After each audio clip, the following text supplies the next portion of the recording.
evening. I'm Peter Rezicek from ShadowTrader.net, and this is the Weekend Edition. We obviously have lots to talk about this week with the wild action Wednesday, Thursday, Friday since the Fed's hawkish cut, as they called it, earlier in the week. So we're going to break all that down from a technical perspective and actually see if this market is actually ready to go back up again. All right. In addition to that, we're going to look deep into the market internals this week, especially just of those last 3 days, because I really want to show you contextually what was going on between Wednesday and Thursday and how that shifted completely over to the green side on Friday. All right, beyond that, I've got a great trade idea for you in a sector that we don't often talk about on this program, so I'm excited to share that with you. All of that and lots more in today's Weekend Edition. Always the most important segment of the show as far as I'm concerned. This is the What's Really Going On segment where we delve into the charts of the broad market, S&P and NASDAQ 100 to see where we've been and more importantly where we are going. Now this week of course is special because we had the FOMC meeting on Wednesday where they gave us what they called the hawkish cut. And if you're not aware, of what that means, basically is we got the cut that the market was expecting, which was 25 basis points. They did lower interest rates, but as you can see, the market fell precipitously for 2 days from there because of the forward-looking statements that were said in the press conference and the FOMC statement, so to speak, that comes out after the cut. And this is really what is really most important. This is where the rubber hits the road. It's generally not what the Fed is doing. It's all about that forward-looking statement and the press conference. And you could see on Wednesday that Jerome Powell was not too keen on cutting rates further in 25, and the odds of those cuts in 25 were lessened, and of course the market responded negatively. So let's take a look at the charts and see how that all played out in the S&P. As you can see, the action here was pretty wild just in the last 3 sessions. Before that, we were in that consolidation that I've been talking about where the S&P has just been very, very tight, and the breakdown didn't happen until Wednesday at 2 p.m. Had the big breakdown. First thing you have to note is, did we break trend or not? The answer is yes, we did break trend. So right in here where I've got the trend line, you can see it. You don't see it on the entire chart, but it's going back quite a ways. This is the dominant trend line here in the S&P. We did break, went right through it, made a slightly lower low, or not even really, on Thursday. And then what was very interesting was Friday was a gap down, telling us that the futures were far more negative overnight, but didn't really hold that way at the open. And once the cash market opened, it was off to the races with practically a trending day to the upside with some give back kind of in the later part of the session. So there's really a lot to unpack here in this S&P daily chart, just looking at these last 3 days. So we just talked about the trend line break. That's point number one. Very, very important. Trend has been broken. So until we get back up over that area, we assume that the trend is still down for now. But what I found really most interesting was that the Friday action rallied so far that it actually came right up to a 50% fib level. And you may not be able to see it on the chart here. We're going to zoom in as best we can, but it's a very, very thin wick there. And it's literally right just up and over the 50%. So we actually took out the 50. We didn't quite make it to the 61.8. Now this is really of note as far as I'm concerned, because to me, a weaker market would not have bounced halfway. And mind you, we're not talking about a 50% retracement of the prior day. This is a Fibonacci retracement from the all-time high, as you can see here, right? This is the all-time high move, 60.6099.97, almost 6100, down to the swing low, which is Friday morning. And that distance right there from up to down, the halfway mark is right here. And again, if you look very, very closely on the chart, you only see the body here, but there is a wick there. We literally crossed that level, which is pretty interesting. So the fact that the market was able to take back half of the move from the all-time high, including the Fed-induced move down to here, is pretty impressive. And I think there is potential that maybe the downdraft is over. What we want to be looking for in the days and weeks to come is just basically to see if that Friday low gets taken out. And what's very typical in markets as they're bottoming out is that they may give you the appearance that they want to head lower, but unless they take out that low and close another daily bar below that Friday, then they're probably not, right? We know that there are a lot of people caught short in this move. That, of course, is what fuels the very violent action from Friday morning, right? The market was very, very short. It gapped down even further, and there were basically no new sellers to join the party at that point. So that in and of itself is a piece of market generated information that we have to bring into our narrative. But regardless, gap down, rally up, hit the 50% fib. I'm going to be watching into the end of the year and early next year to see what is the market going to be doing vis-a-vis this Friday low right here. Can it get taken or not? If the action going forward is just more sideways like this, but fails to take out that low, then remember what the market is doing. It is building up a larger and larger short position, and this generally is not good for the bears, right? The longer you stay at a low, when you come down and go across, that's never bearish. Everybody thinks that that's always going to drop off and fall to the downside, but usually that resolves to the upside. So that's what you want to be looking for here in the S&P in the days and weeks to come. On to the NASDAQ 100, which very often gives us a clue as to what the market is going to do, because we've been seeing a lot of relative strength, relative weakness, leadership, etc. And that, of course, is making this NASDAQ 100 chart different from the S&P. And this particular wild week, as it was no different, basically, right? Basically because notice in the chart, if you recall, that I showed you before where the S&P broke trend, okay? It wasn't on Friday morning here. You can see the uptrend line was broken literally just this morning on the gap down in the NDX, whereas the S&P was breaking that in here in the Fed-induced move on Wednesday. So right off the bat, there's a huge difference there. I think that this is super duper important to note that we have not had, as of yet, a close on the daily chart below the uptrend on the NDX. This is important, right? Think about it. A weaker market would have broken this uptrend and kept going. I am in no way calling for strength here. I'm not really a bull, to be honest with you. I'm going on vacation next week and I have no trades on. So whatever happens next week, I'm cool with. I'm not going to come back to the markets until January 3rd. But those of you who are watching the markets and you are trading into the end of the year, I would be paying attention to the fact that the NASDAQ still hasn't really broken trend because it did not close a daily bar down below. Now let's talk about the bounce in the NDX in relation to how big it was of the S&P. You'll notice that I didn't put the fib retracement on it, only because on this platform it's got sort of those rainbow colors here, and I didn't want to obscure the fact of this trend line here not being lost, kind of gapping down, going above. But if you look closely, the high point on Friday is right here. And it's the same 50% fib, basically, right? Look at that. It's basically the halfway mark. So even the NASDAQ bounced halfway as well, which is also kind of noteworthy. So again, same takeaway here as the S&P, a little bit of added market generated information in the fact that we did not lose trend. We opened below trend, but we rallied way above. We also retraced half the move, and you're going to be looking for the exact same thing in the NDX that you're looking for in the SPX, meaning watch that Friday's low, mark it off. This is your key low. And if the market goes sideways for a number of days into the end of the year, but cannot close a daily bar below that, then the bears are probably a little bit cooked here, and the next move early part of the year is going to be back to the upside. In general, when analyzing the markets, what you want to do is take what is called a top-down approach, and that simply means that you start with a very wide view.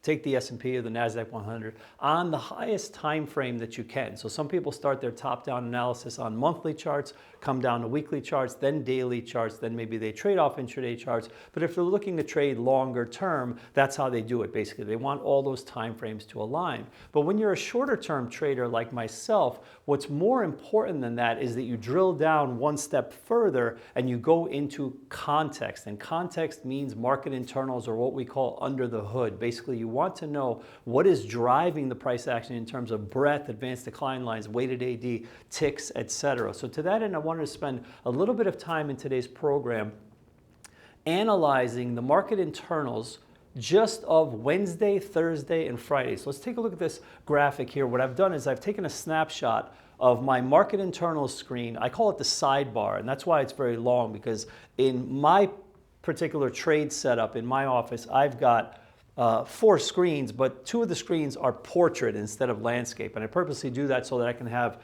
this market internals on one side and market profile on the other. And both of them I want in the portrait sort of perspective, because I know that these things are more elongated and I need to see them kind of stretched out. So that's what this is. There's 3 separate sidebars here of Wednesday, Thursday, and Friday.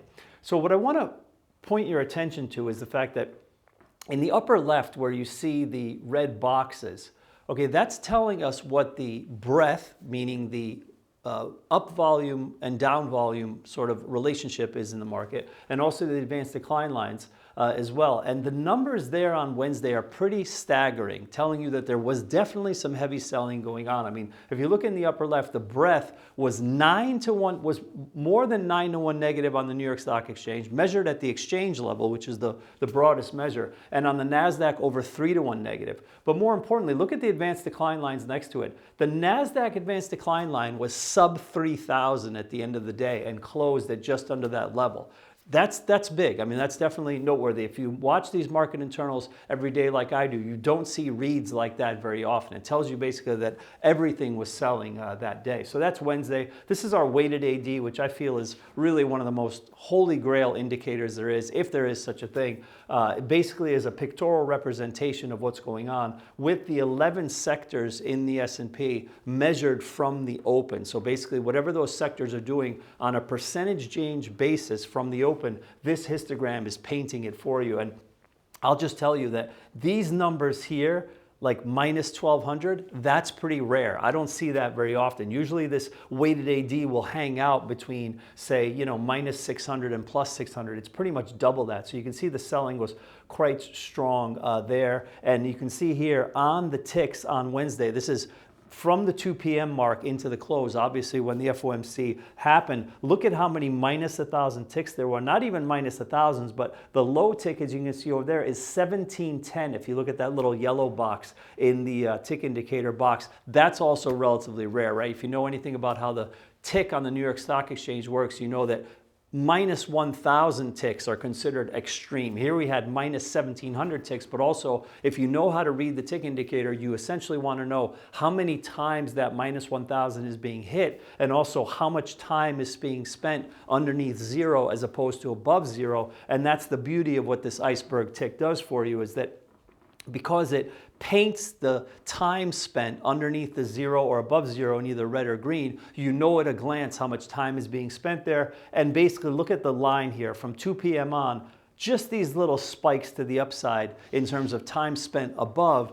99% of the action is below, and look at how many minus 1,000 ticks you have. Too many to count. On a normal day, even on a trending day lower in the markets, the New York Stock Exchange tick will probably hit 1,000 5 times or less, right? And here you have, like I said, too many to count. I mean, it was just sitting at minus 1,000 the whole time. So that right off the bat is telling me that selling was pretty strong. Everybody was involved. Look at the sectors here in the upper left. Those are the 11 sectors of the S&P, all measured from the open in terms of their percentage gain. When the box is dark red as opposed to pink, dark red means that that sector has moved more than 0.5% from the open, and that's noteworthy because it's definitely all of them did that. It's relatively rare that you get them all dark red like that, okay? So moving on to Thursday, obviously we did not make a lower low on that day, so you're gonna see some improvement, right? Look at how into the close here, your weighted AD is marking about minus 548.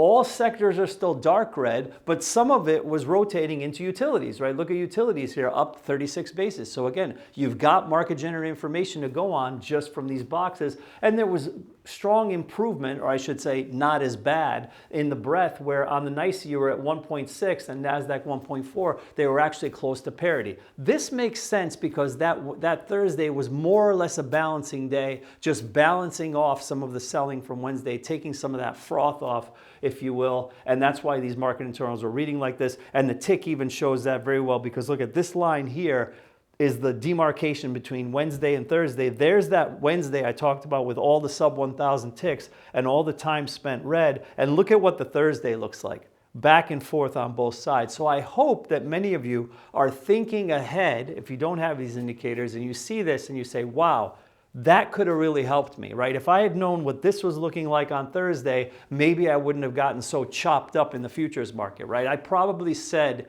in my trading room on Thursday over 50 times, don't trade futures today. This is really dangerous. And those of you who remember what Thursday was like, it was a lot of barcode, right? It was a lot of hard down, hard back up, down, hard back up, retracements basically happening all day long. So that's typical of when a market is heavily oversold. It basically needs to rally before it can break. And that's what was happening on Thursday during that whole session. And then we get to Friday. And this is where things really change quite a bit, because we just got through talking about how The sector boxes here confirmed very, very strong selling on Wednesday and Thursday, being dark red, 0.5% down on all 11. And look at Friday. From the open, which makes sense because we know we had a gap down and then rally, but look at the color, dark green. So higher than 0.5% up off the open on every single sector, from tech all the way to real estate, all of them very strong. Weighted AD was only negative for tiny little parts of time here, barely,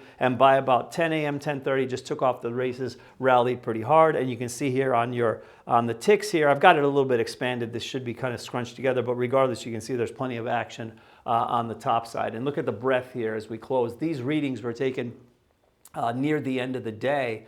And you can see here 6-to-1 positive on the NYSE. That's a strong read. Remember, you can often have a trending day to the upside and maybe have 2.5, 3-to-1 breadth or whatever. This is a 6-to-1 positive, NASDAQ 4-to-1 positive, and your ADs crossed up into those 1400-ish areas, which is also quite strong. So huge kind of a shift in tone. And my main takeaway from all of this is that as strong as all that was, or as weak as all that was, this was just as strong, kind of countering it, right? Usually what you'll see in a market that's going to continue to trend to the downside is you would have seen probably these types of internals on the down days, and this would have been a more mixed day, as there would have been some rotation and the confidence wasn't really there to be buying.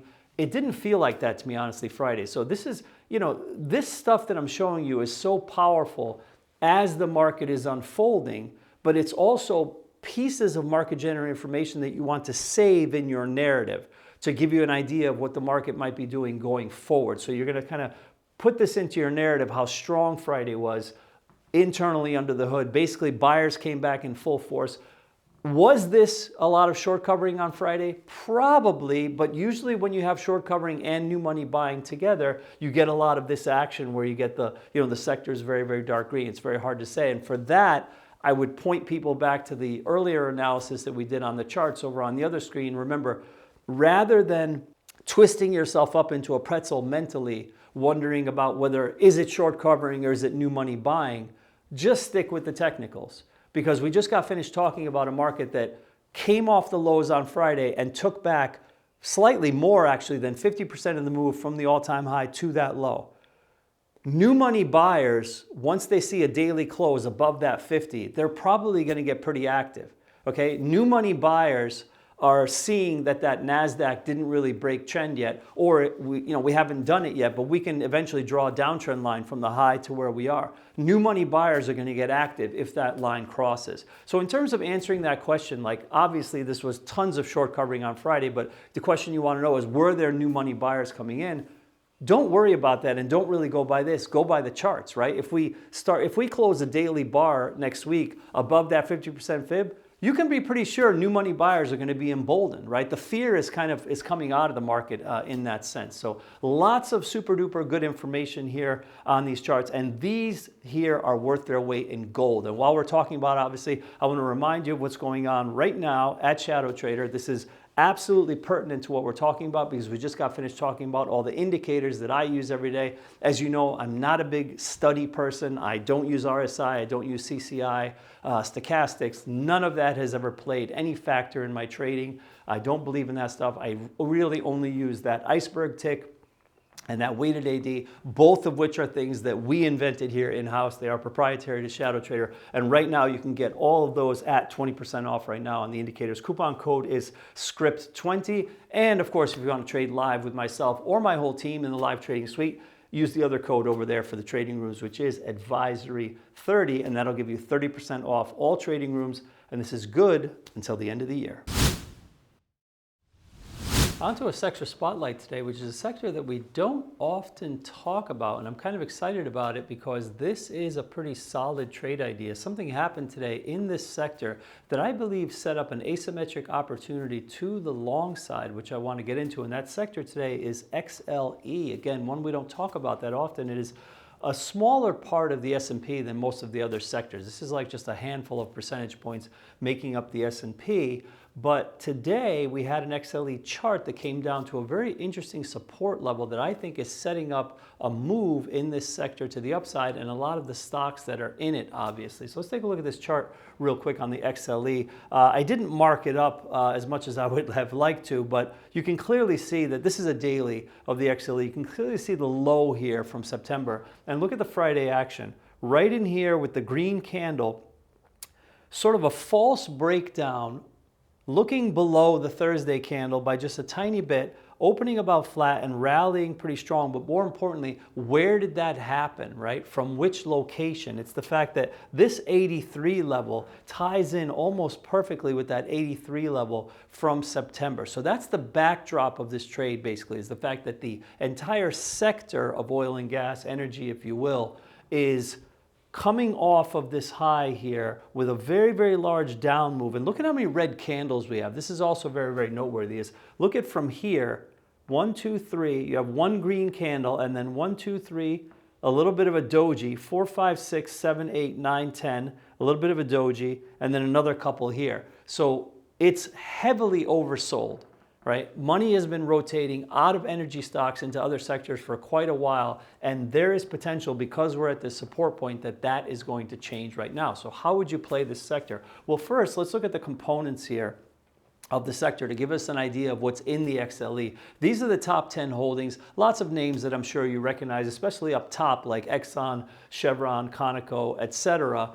These are the top 10 here. What I find most interesting here is that some of them are natural gas. The majority of them are oil, but some are natural gas, like Williams and Kinder. For instance, we're going to get into that in a second. So what I wanted to show you is the difference in some of these charts. We're only going to go through a handful of them, about 4 of them, but you'll get the idea right away of how the oil and how the oil stocks look in relation to the natural gas stocks, and you will see shortly that the natural gas stocks are looking a lot better than the oil stocks. Even though they're all within this same group of XLE, it's really the natural gas stocks that are probably the better play right now. So let's take a look at some charts together. Starting off with this XOM daily, again, similar type of move to the ETF that we just saw. A little bit of a reversal candle here, but not much, but still a relatively bearish pattern, especially in the context of the fact that this low here doesn't tie in with any prior lows, right? When you look at that low, you move over to the left, what do you see?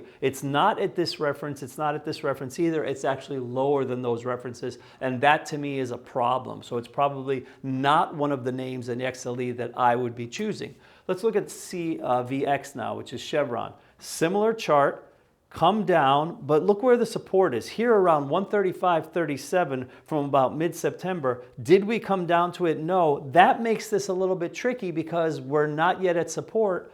Could the stock rally from here with the rest of the sector? If I'm right and the sector moves up from here, could it happen? Certainly, but I'm looking for a little more tie-in here technically. Could I get something more at the lows or at a higher low or something like that, right? So in direct contrast, let's move to the next chart, which is one of the natural gas names, I apologize. In contrast to the oil names, this is the Williams companies, ticker WMB, Whiskey, Michael Bravo. Look at this chart in relation to the others. Completely different, right? Is it a retracement all the way down to any prior support? No. As a matter of fact, it's a turnaround here at a higher low. Clearly a higher low. Classic pullback off of this up move. Strong uptrend, right? It's looking really, really good. So if I'm going to be making a play in next week, if I was looking to profit from this move up in the XLE, I would be looking more into the natural gas names as opposed to the oil names, and Williams would be one that I would like. Let's take a look at one last chart here. This is KMI, Kinder Morgan, also in the natural gas space. And again, strong uptrend, pullback here happened in November, and look at where we are in relation to it. Today's daily bar actually closed above the 8 and the 21. And that's saying something in this market, right? What happened in this market since Wednesday? Everything got destroyed on Wednesday. Thursday was a little bit more balanced. Then you had the big gap down on Friday, et cetera, et cetera. What's going on in this market that's above the 8, above the 21? Right now, not that much. You really have to kind of find that needle in the haystack. But this KMI looks fantastic in that sense above both. Looks like it's turning up very nicely. And that's probably one of my first picks that I would go with in the natural gas space, looking to exploit that support level happening currently in the XLE. This is one of the newer sections that I debuted recently called Charts to Watch, and this is where I focus on a chart that I believe is going to be important going forward because it has bearing on what the broad market is going to be doing. So this week's chart is the VIX, which is the CBOE Volatility Index. For those of you who are not familiar, some people call this the fear gauge or fear index. Essentially, when the market moves down and moves get larger, we get an increase in price in the VIX. When the market is more calm and sort of in a sideways to uptrend or any uptrend, the VIX moves down a little bit. If you want to get more into the weeds, the VIX is actually measured by taking an average of puts and calls on the S&P 500 index, usually about 23 to 37 days out. Those are the puts and calls that the VIX measures.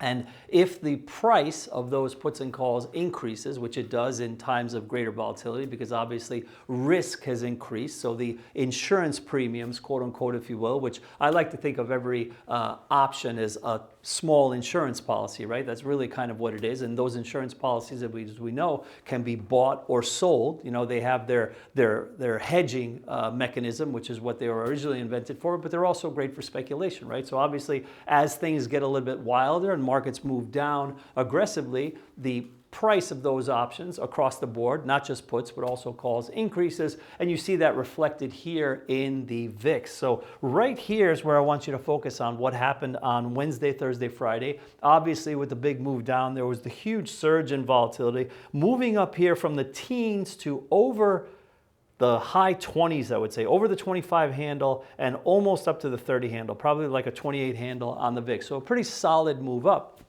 But what's interesting is what happened after that, and this is where I want you to focus your attention going forward, because I think it's going to tell us a lot about the nature of the markets next week and into 2025.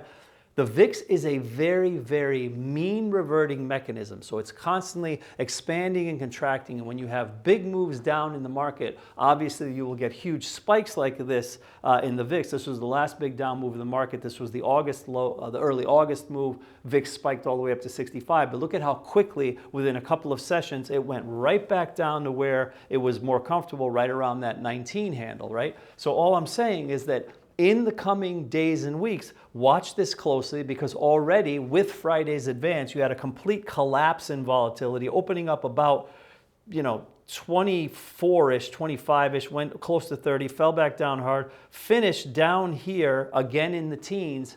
If this continues, then it really is telling you that the market is not pricing in further downward action, and that's important. So you're going to be watching this closely.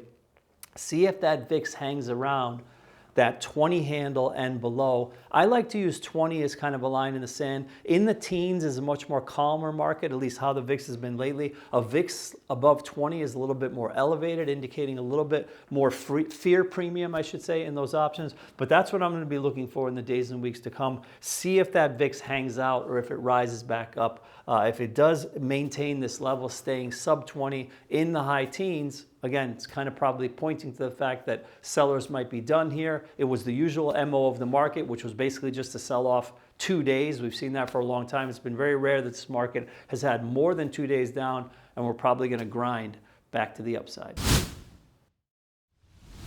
Let's look ahead to next week. This one's going to be a little bit brief because obviously it's a briefer week. Next week is a holiday week. Markets will be closed in midweek, and we also have a shortened session. Let's take a quick look at the calendar for next week. This is where I basically show you what's going on with economic data, earnings, Fed moves, anything big that's coming down the pipe. I like to end the program now on this here so that you know what's coming. Not a heck of a lot, like I said. Monday is going to be a consumer confidence number. That tends to be a market mover. Just so you know, I only list the economic data that is of high impact. I do not discuss any economic data that is of low impact. So only stuff that has potential to move the market is discussed here. We're going to get consumer confidence. On Tuesday is going to be a shortened session. So no, it's the day before Christmas Eve. That will be a shortened session with a 1 p.m. close. We do have new home sales reporting that day. That can move the market a bit. As we were just saying, Wednesday is the holiday. Thursday, things are back to normal in terms of opening regular time, initial claims, and continuing claims. So a little bit of employment data is going to be coming down the pipe on Thursday. And Friday actually has no economic data at all. That's going to be on the 27th. So relatively, I think, light week. There weren't any earnings that I could find that are going to be coming out during this period. So that's also something to note. But basically, light week on the economic front with a shortened session and a market that's closed next Wednesday. And that's our show for today. As always, thank you for watching. Please, if you can, hit those like and subscribe buttons and also that little bell icon notifying you when ShadowTrader posts new content. All of that helps out the channel immensely. So to recap what's going on, we had a lot of volatility this week, Wednesday, Thursday, and Friday, kind of a rebound. And the big question here is the market going back up?